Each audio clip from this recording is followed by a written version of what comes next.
Okay, good morning. I'm Irv Schleifer, and I'm pleased to be a member of this congregation. Thanks this morning to our readers, Wendy Malone, Kelly Blanches, and Lindsay Otten, and our Zoom techs, Rose Ackerman and Lindsay Otten, and to Judy Kling, who, although she's not here, was our ad hoc worship associate today. And thanks to Lindsay Otten also for recording this service. Our opening words this morning are by Gwen Matthews, entitled Feel That? Feel that each breath, every inhale, exhale, we are living, breathing, connected. We are the whole, complete, beautiful selves that we were born to be. Feel that in your bones, in your muscles, in your heart, and your blood. That is the extraordinary you. The you who was born for this time, this place, this moment. Feel that, the struggle, the worry, the pain, the loss, the grief, it's still you. You are still whole, complete, beautiful, extraordinary. Feel that. Our gathering music for today is a song called Hurt. It was written by Trent Reznor of the group 9 Inch Nails in 1995 and was later reinterpreted by Johnny Cash for his last studio album prior to his death in 2003.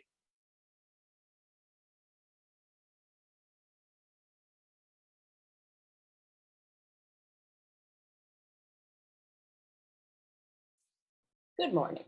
My name is Lindsay Otten, and I am pleased to welcome you to worship this morning.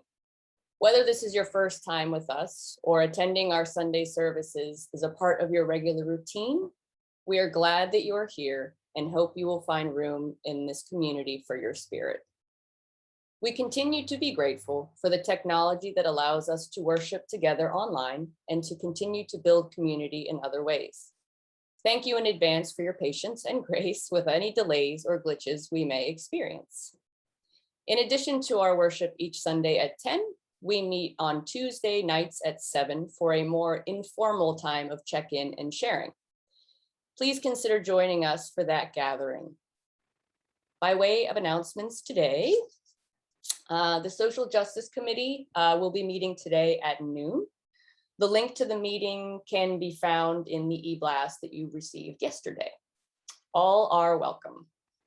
And the Covenant Group Seekers will be having its first meeting this coming Friday, July 16th at 6 p.m. We'll be meeting on Zoom, and I will be sending out the link closer to the day, and hopefully I can get that posted on Facebook. If you want more information, you can message me today right here, or send me an email at lindsay.otten@mail.com. Now, I invite you to take a deep breath as we reaffirm our intentions to be a radically welcoming community.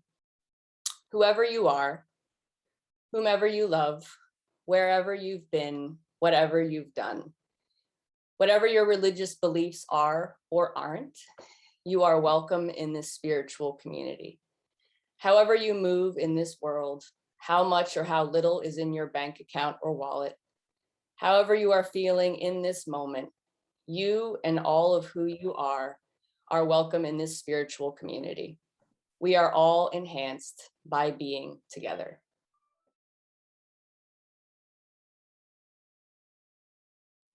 Good morning, I'm Kelly Blanches. The words this morning for the lighting our chalice are adopted from Molly Brewer and titled A Chalice Lighting for When Things Aren't Okay. My beloved people, I cannot pretend, and so I will not tell you that everything is okay right now, that there is no reason to be angry, that you must be optimistic or at peace. I cannot pretend these things, and so I won't tell them to you. But now our chalice is lit, and so all I ask in this moment is that we remember the words of Rebecca Parker. There is a love. There is a love holding us. There is a love holding all. By the light of our chalice, let us rest in this love.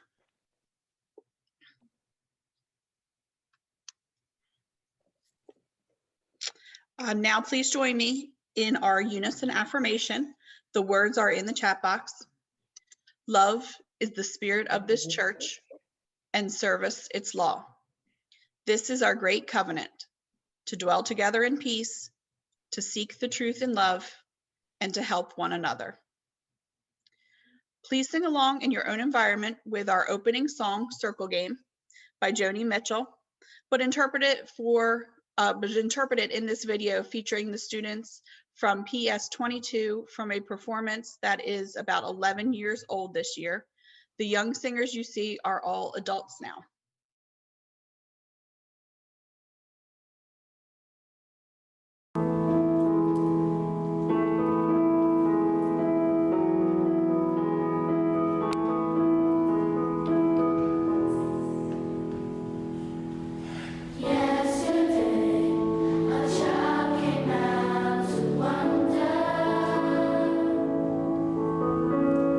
Caught a dragonfly inside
That was a wonderful rendition, but maybe I just have a soft spot in my heart for New York City school kids.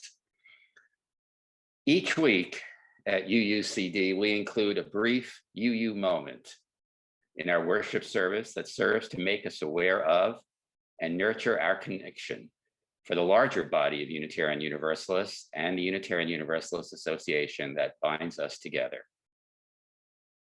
This week, we want to honor the work of the Reverend Dr. Dennis Meacham, who was ordained in 2002 and who is on a quest to equip Unitarian Universalists with the spiritual tools to overcome addiction, just as he himself used his faith to overcome his own addictions.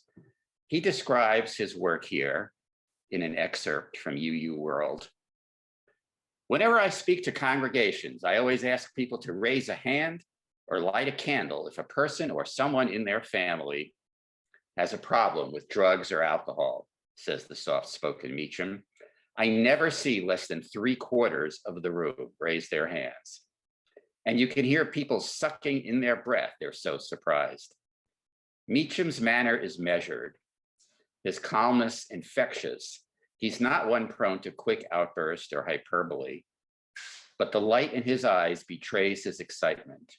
He's clearly charged up by the sheer number of people he's been able to reach out to and by the countless more who could use his help. His crystal blue eyes, set off by the whiteness of his neatly trimmed hair and beard, reach a new intensity when he talks about the legions of UUs affected by substance abuse and our institutional silence about them. They are eyes so clear, so sharp, it's hard to imagine them once stained red by martinis and hiding a fear that only another drink could mask. Meacham's work is centered at the First Parish Brewster, a large congregation on Cape Cod in Massachusetts, where he's been affiliate minister for years. He's established several programs at Brewster for church members, and increasingly, Meacham is traveling to other New England churches. His book on how to create and sustain an addictions ministry, the Addiction Ministry Handbook, a guide for faith communities, has been published by the UUA Skinner House Books, and he's lobbying the UUA for institutional responses. The biggest single thing I want to do is to open the windows and doors so people can talk about this, says Meacham. So many members and congregants are hurting, and if you're willing to help them, the floodgates will open.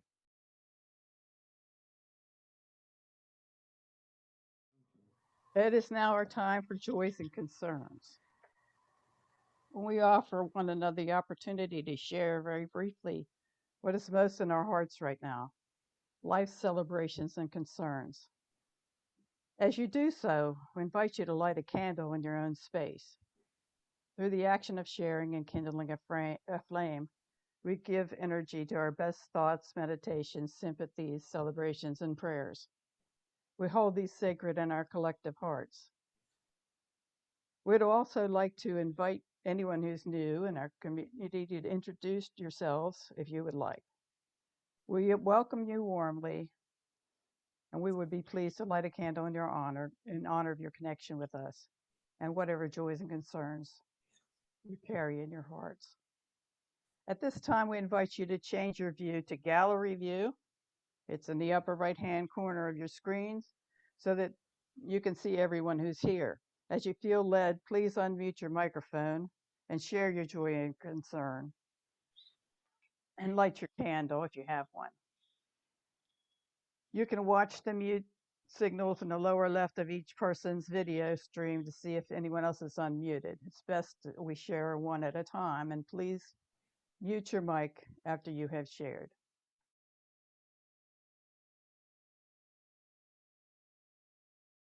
I apologize, everyone, for missing my cue. I guess my internet went out on me. I don't know. I got suddenly kicked out of the meeting. So let's light one final candle for joys and concerns that were not spoken by those of us here and in solidarity with others in the community who could not be with us today. As Unitarian Universalists, a central part of our work is the opportunity we all have to practice the art of generosity and the spiritual practice of gratitude. Our gifts to our congregations are what allow our communities to live into our calling and mission. We are grateful to you and the many ways you support our community, including your financial pledges and offerings. Your gifts matter, and it is one of the ways you make the world a better place. Thank you for your passion and your generosity. For those who are making pledges or who want to contribute to UUCD.org, and click on Support UUCD for more information about how to donate online. Our offertory music for today speaks to the use of perspective and as a useful tool for our mental health, a topic that will again be referenced in our reflection today. The song is Both Sides Now by Joni Mitchell, and the video comes from a time capsule dated 1969. Joni was 25 years old when she penned this song.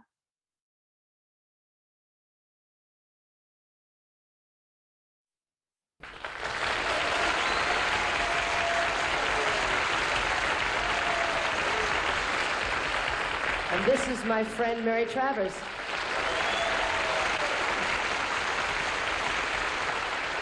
And this is singing.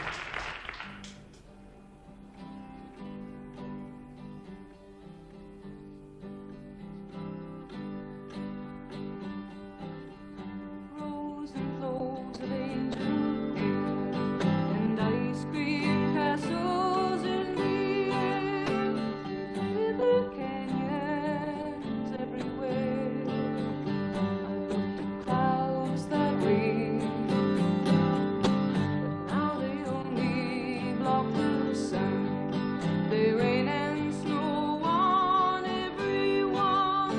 So many things I would have done, but clouds got in my way.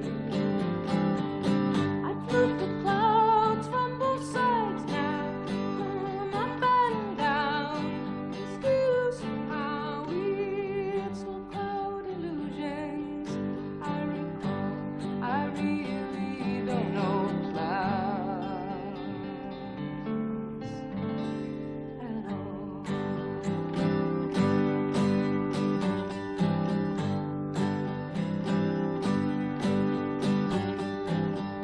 Moons and Junes and Ferris wheels, the dizzy dancing way you feel as every fairy tale comes real. I've looked at love that way, but now it's just another show. You leave 'em laughing when you go, and if you care, don't let them know. Don't give yourself away. I've looked at love from both sides now, on give and take, and still somehow it's love's illusions. I recall, I really don't know love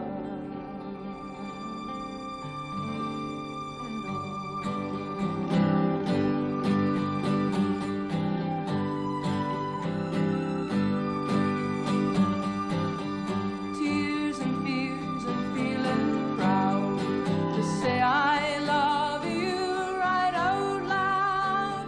Dreams and schemes and circus crowds, I've looked at life that way, but now old friends are acting strange. They shake their heads, they say I've changed. Well, something's lost, but something's gained from living every day.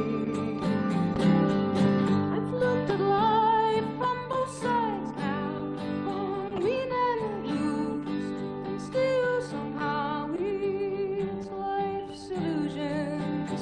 I recall, I really don't know life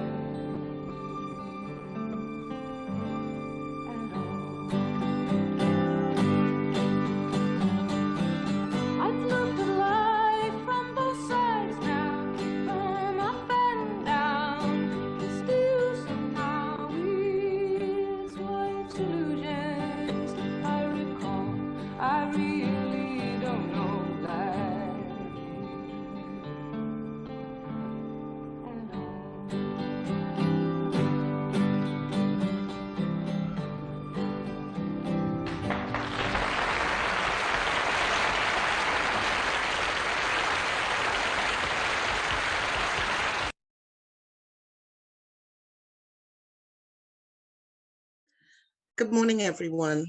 My name is Wendy Malone, and I'm a friend of Dr. Michael Bolero. I call him Dr. Michael Bolero because when we met at Delaware State University, him as a professor and me as a secretary. So I guess I still follow those, the calling him that way. He's asked me many times, just call him Michael. I said, I can't. I have to get used to that. So for our centering this morning, the words are by Erica A. Hewitt, titled First Comes the Waiting. First comes the waiting.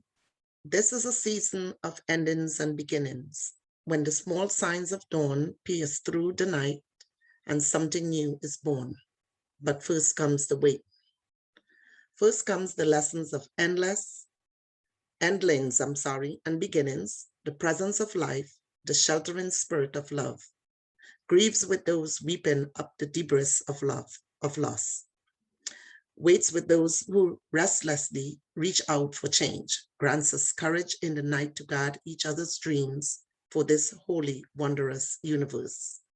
Grant us, O universe, unfolding in mystery a sense of timing. May we loosen our grip on that which doesn't serve us, leaving behind that which we have outgrown and outworn. Teach us the lessons of beginnings. Remind us that such waitings and endings may be a starting place, a planting of seeds, which bring to birth what is ready to be born, something right and just and different. A new song, a deeper relationship, a fuller love in the fullness of time.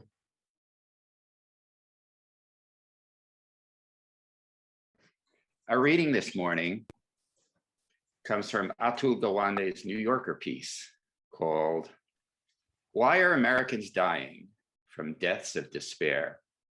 It's a review of a book by the same name. It all started with a bad back. For more than a decade, the Princeton economist Ann Case had suffered from chronic lower back pain, and nothing seemed to help. She'd made her name studying the connections between health and economic patterns in people's lives. Her research showed, for instance, a connection between your health in early childhood, or even in utero, and your economic status later in life. So she decided to research the patterns of pain in the population. And as she pulled on this thread, she found a bigger, more alarming story than she had ever expected. The question she began with in 2014 was whether pain had grown more or less prevalent in the United States over the past few decades. Given advances in labor-saving technologies and in pain treatments, she expected that the prevalence reported in population surveys would have fallen. Instead, it had gone up. Some 100 million Americans now suffer from chronic pain. That is, they've been in pain on most days for the past 3 months. And the rates are especially high in middle age. Americans in their 50s, unlike their counterparts in other countries, have higher rates of chronic pain than those in their 70s and 80s. Case's husband, Angus Deaton, who's also an economist at Princeton, in 2013, published a sweeping economic history, The Great Escape, which traced away people who had become healthier and wealthier in the past couple of centuries, though at a cost of economic equality. During his research, he noticed that people's happiness was largely disconnected from this story. As wealth rose, so did health and quality of life. Happiness did not necessarily follow. He was struck then when his wife told him that pain rates hadn't declined either. Was there a link? They combed through survey data and found that communities with higher rates of chronic pain also had high rates of suicide. What's more, rates of both had risen markedly for middle-aged, non-Hispanic white Americans, but not for Black and Hispanic Americans. As the data grew only more curious and concerning, the further they looked. As Case and Deaton recounted in their new book, Deaths of Despair and the Future of Capitalism, They dug deeper into national vital statistics and compared rates of suicide with those of other causes of mortality. To our astonishment, it was not only suicide that was rising among middle-aged whites, it was all deaths, they wrote.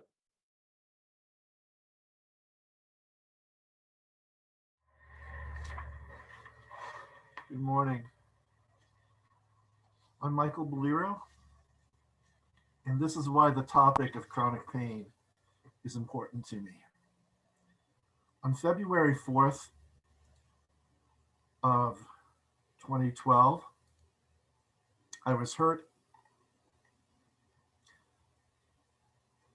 in a traumatic hiking accident that made it impossible to walk for several months. I was coming down a trail from atop a hill following a very rainy week. I slipped and bounced down the hill, eventually coming to rest with the entire weight of my being folding my left shin under me with a force that snapped the tendons holding my patella in place, where they connected to my tibia. My thigh muscles actually pulled my kneecap up into my upper thigh. A surgical procedure attempted to repair the tendon and reattach to bone with tiny surgical screws. Before I fully recovered from this, I developed excruciating arthritis that made it impossible to walk without pain. I currently work with people who have or had experienced chronic pain. I also work with people who are in recovery following addiction to the medication provided to help them with chronic pain.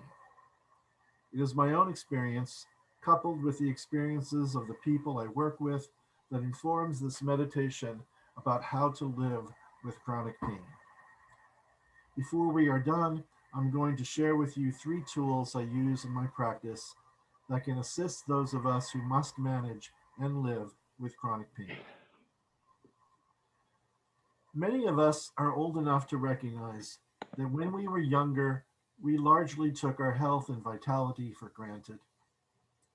We subjected our bodies to all kinds of abuses in the belief that we would always recover. This assumption that we were practically immortal often gives rise to disappointment later in life when we might have to face certain limitations. Our younger selves would have bristled at the thought of feeling limited. Time's arrow, it appears, remains unidirectional. Some of us manage to age with more grace than others, and some appear to age prematurely as the result of some accident which impairs our otherwise normal functioning. Even without a traumatic accident, however, most of us will encounter some physical limitations should we live long enough. Why can't I do what I did when I was 19? I was asked by someone facing new limitations. The obvious answer is that we are no longer 19. That age when we felt invulnerable and presumed our exquisite physical abilities would persist indefinitely. But bodies wear down or are injured, and activities we once gloried in may now cause some pain. It is natural to resist the limitations of occasional pain. When the pain persists, we call this chronic. An entire industry has arisen to assist those with chronic pain with the use of opiates, which for many make life much more tolerable. But continuous consumption of opioids comes with a price, and that price is dependence upon the medicine. Just so we are clear, the difference between dependency and addiction is important here. Dependence develops fairly rapidly and is characterized by withdrawal symptoms when the medication is no longer available. You might have experienced this if you're a regular coffee drinker, but then find yourself one morning without your normal access to caffeine. A headache typically sets in.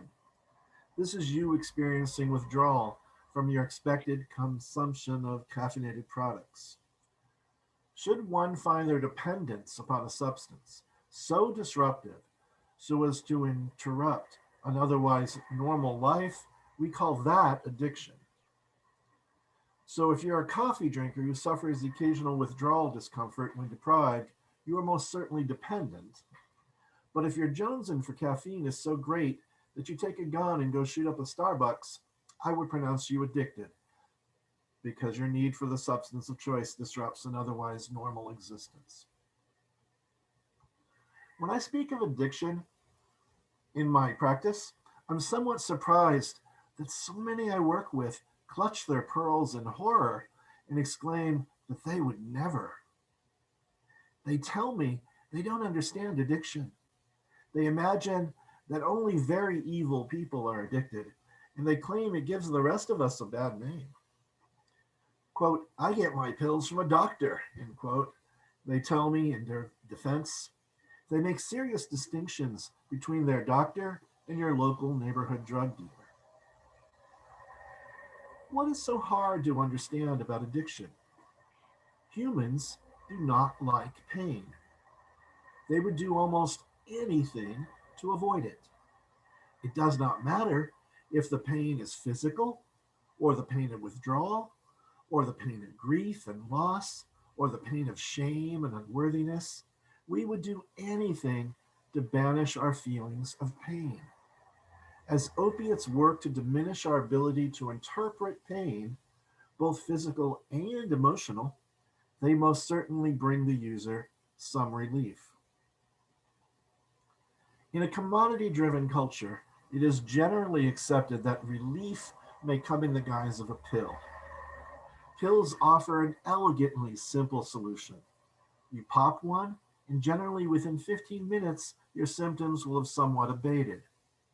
If you were wrongly prescribed so much medication that your pain was completely eliminated, we would call this over-medication. Why? Because you would look more like a zombie. So instead, we are typically prescribing just enough medication to take the edge off and allow us still to be functional. Functionality, though, is a very subjective term. You might find those who quite like the feeling of being a zombie. Often such people might regard the miracle of the medication to be both the beginning and end of their pain management. The pill is the final solution, and suggesting otherwise is tantamount to accusing the person that their pain is all in their head. I hear that a lot. My doctor thinks it's all in my head. In point of fact, pain is interpreted by the brain. We may have receptors all over our body that relay the message of pain to the brain, but these receptors cannot even tell you the difference between freezing cold and burning hot. The distinction is made in the brain based on some perceived context. We may claim that the pain is located in your body somewhere, but this is only because this is where the message relay begins. Opiates act on the message relay, essentially blocking the message as it gets to the brain. So when we say it is all in your head, we don't mean to imply that your pain is imaginary, only that interpretation occurs in the brain. At the same time, we do not have reliable measurements of objective pain. We can examine an injury and suggest, wow, that must hurt. But in truth, we all appear to respond differently to discomfort. I recall being in shock after my accident and experiencing a sort of out-of-body relationship to what should have been intense pain. While I was in shock, I was also in denial. At that moment, the pain was bearable without any drugs at all. It took a few hours for the reality and immensity of the pain to kick in. This was after I had convinced the emergency room doctor to, simply push my kneecap back into place, where I imagined it would snap back into position and I would walk out of there. The doctor attempted to push the kneecap back, as instructed. His thumbprints created bruises that lasted over a week. We typically ask those experiencing pain to describe the severity of their pain on a scale of 1 to 10, with 10 being the most unbearable. We should recognize this is entirely subjective. I have observed those who were in obvious agony underreporting the extent of their pain. They dismissed it as nothing. And I have also heard people describe their pain as unbearable, a 10, as they sat smiling and sitting comfortably in a chair across from me. When we use these kinds of measurements, we are actually asking people how they are perceiving their pain. And perception is always subjective. We each have our own relationship to pain. For some with chronic pain, it may be tempting to imagine pain as the enemy, or at the very least, an intrusive nuisance. But pain, it turns out, is also a very important message. We are being warned, don't overdo it. Be careful. Leave this alone, or it will hurt worse all day tomorrow. If we were to turn these messages off completely, what further damage might we do to ourselves without pain to keep us in line? We might end up pretending we were 19 again. While medication is typically made available to manage what we call breakthrough pain, there is almost always some residual pain remaining. If we retain a fresh memory of intense pain, it will be difficult for us to imagine ourselves having a functional life with residual pain. But as we age, at least some discomfort is relatively natural. We can live with it, or we can choose to rail against it. We can adapt to changes in how we experience discomfort, or we can complain perpetually about how unjust it is. Here's the thing. Complaining does not make us feel any better. We can list all our ailments to any who are willing to listen, but this hardly improves our experience. It does not win you many friends either. So how are we to adapt? Well, perhaps the most damaging thing we have perpetuated with modern medicine is to introduce the idea that we may not have to adapt. We imagine there's a pill for that, and we need not do anything else. We may become so dependent on modern technology itself, and this dependency comes at the expense of our ability to manage our own self-care. We must ask ourselves, what is medicine? Does it always need to come in the form of a pill? Might we share some responsibility for our own healing? If we learn how to manage residual pain for ourselves without the aid of excessive medication, we can do so the same way we manage feelings of despondency or feelings of anxiety, all of which, like our pain, are natural responses to negative interactions with our environment.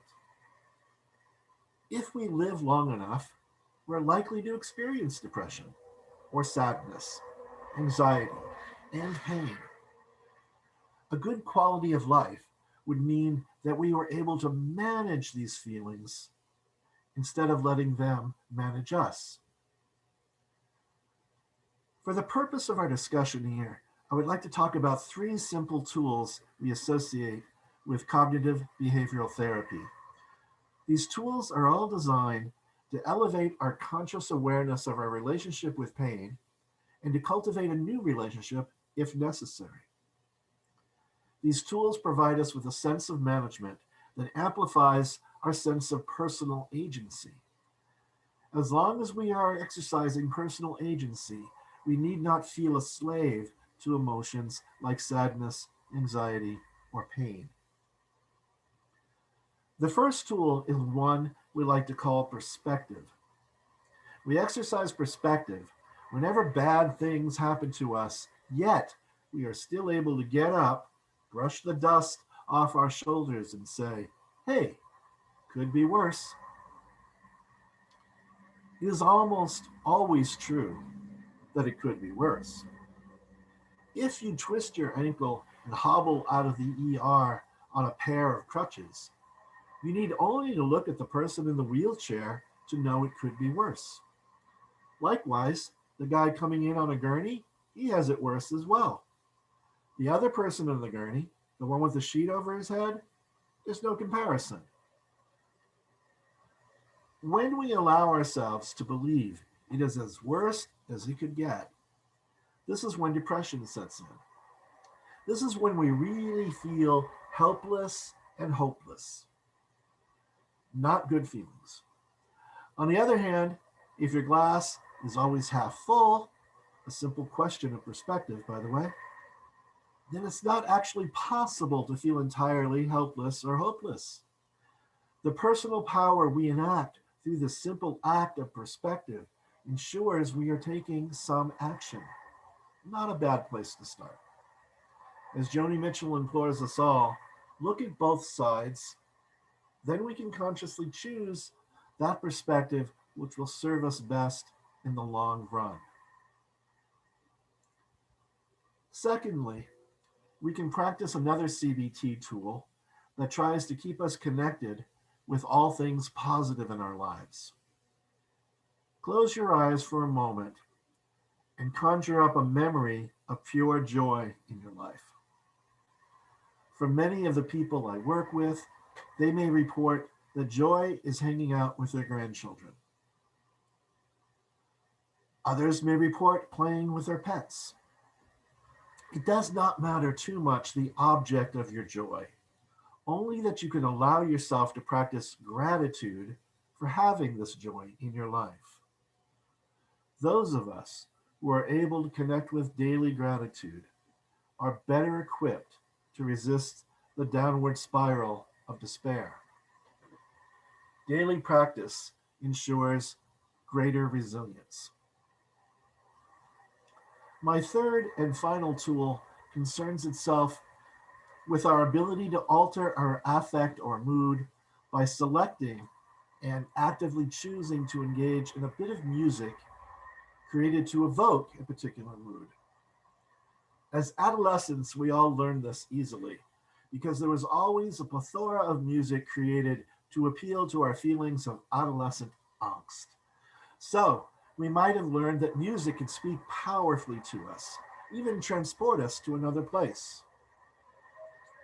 Even today, we can consciously choose music as a tool to transport us. We call this engagement in music instead of simply listening to music. Musicians know the power of this tool best, but it's not lost on the rest of us. When we consciously deploy music to a desired end, we are actually amplifying the power of this tool. Remember, exercising this power reminds us that our lives are not balanced on some concept of fate, but that we can become, more or less, the masters of our fate. In our lives, we are each subject to the vagaries of sadness, anxiety, or pain, either physical or emotional. If we are lucky enough to live a long life, we are unlikely to be able to avoid either physical or emotional discomfort. It's not a question of if, but rather when. The only question that remains is, will we somehow learn to manage this discomfort, or will we allow these difficult sensations to manage us? A mindful approach can help us to mitigate the worst that life can throw at us and live to suffer another day. When we do this, we are defining ourselves, for ourselves, what is appropriate medicine and how we are to proceed with healing as we see fit. With profound healing to all those so afflicted, blessed be.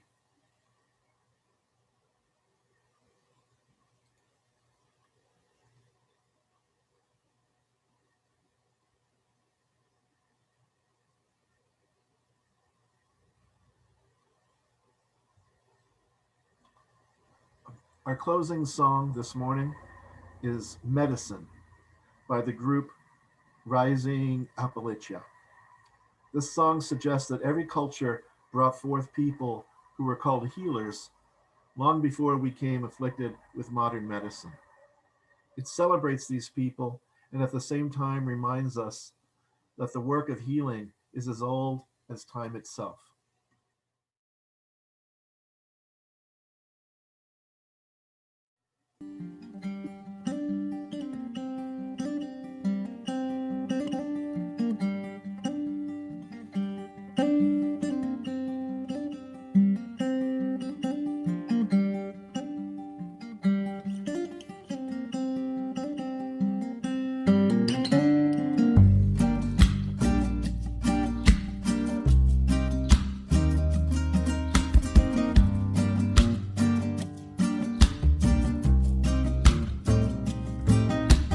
Wise men say that rushing is violence, and so is your silence when it's rooted in compliance. To stand firm in loving defiance, make Archer alliance, give voice to the fire. Move people to the beat of the wind, gather yourself and begin to dance the song until it ends. We are winners, champions of the light, forming in numbers and might. Keep the truth close in sight. And woman, medicine man, walking with grace. I know your face and I trust your hand. Medicine woman, medicine man, walking with grace. I know your face and I trust your hands.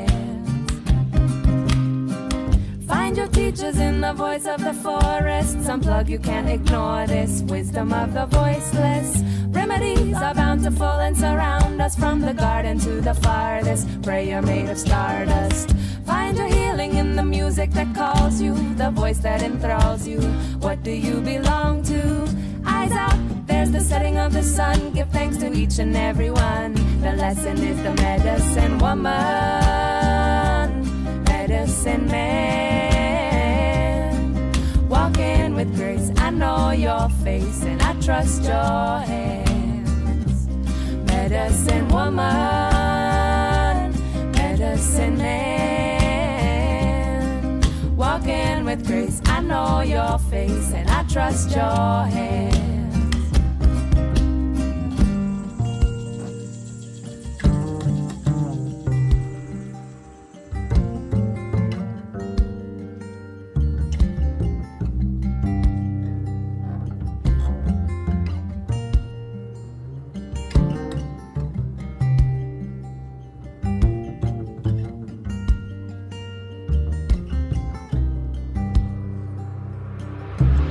I believe in bending backwards and extending my trap strip back into the messages in action. The art is feeding, stop the disbelieving, cause the garden holds the shards, the medicine is in the seeds. When we hold tight to our right to protect them, we know our might is tenfold in connection. Our elders hold them bright lights, we protect them. The medicine is evident, the wolf, the hawk, the bear clan. We hold tight to our right to protect them. We know our might is tenfold in connection. Our elders hold them bright lights, we protect them. The medicine is evidence, the wolf, the hawk, the medicine woman, medicine man, walking with grace. I know your face and I trust your hands. Medicine woman, medicine man, walking with grace. I know your face and I trust your hands.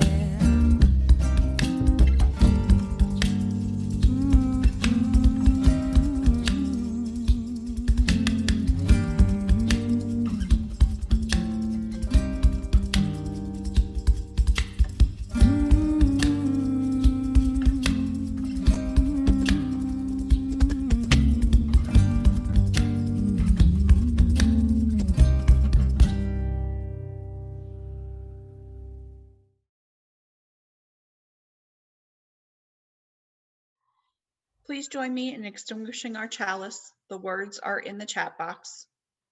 We extinguish this flame, but not the light of truth, the warmth of community, or the fire of commitment. These we carry in our hearts until we are together again.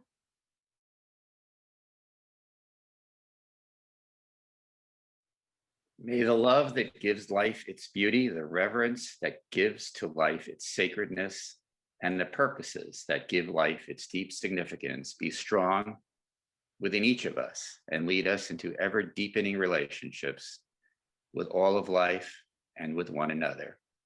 Amen. May it be so. Our virtual worship has ended, but our connections to one another and the earth endures. Go blessed to be a blessing for others.